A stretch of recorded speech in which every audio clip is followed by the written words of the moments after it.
গাড়ি নেই, নেই কন্টেইনার ওঠানামা, নেই পণ্যের আসা যাওয়া কোনো রকম ব্যস্ততা।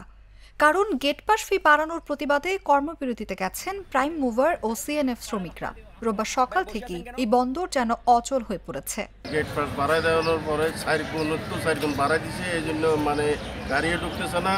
আমরা সিএনএফ কর্মচারীরও নতুন ট্যারিফ শিডিউল অনুযায়ী ভারী যানবাহনের গেট পাস ফি 57 টাকা থেকে বাড়িয়ে 230 টাকা করা হয়েছে।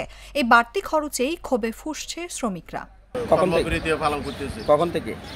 আজকে সকাল থেকে গেট পাস গাড়িগুলো তো আগে বন্ধ করা হয়েছিল, আর আজকে থেকে আমরা সিএনএফ কর্মচারীরা পালন করতেছি যে কর্মবিরতি গেট পাস বাড়ার জন্য।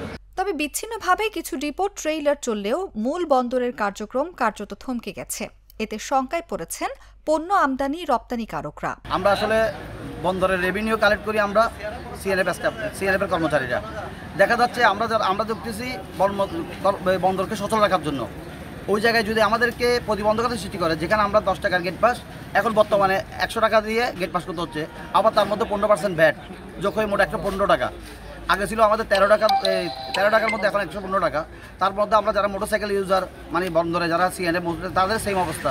তো এভাবে যদি আমরা বন্দর সচল রাখতে চাই, তাহলে আমাদের উপর ট্যারিফ দেওয়ার দরকার নেই। আমরা তো কালেক্ট করতেছি, বন্দরের রেভিনিউ কালেক্ট করতেছি। বন্দর কর্তৃপক্ষ জানিয়েছে, ট্রেইলার ও পণ্যবাহী গাড়ির চলাচলে বাধা থাকলেও বন্দরের অপারেশনাল কার্যক্রম স্বাভাবিক রয়েছে।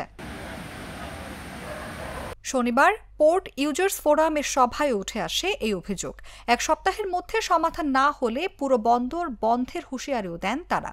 শ্রমিকদের দাবি, নতুন ট্যারিফ বাতিল না হলে কর্মবিরতি চলবে, আর এতে যে ক্ষতির মুখে পড়বে পুরো অর্থনীতি, সে আশঙ্কাই করছেন সবাই। অনুভা বিশ্বাস, জাগো নিউজ।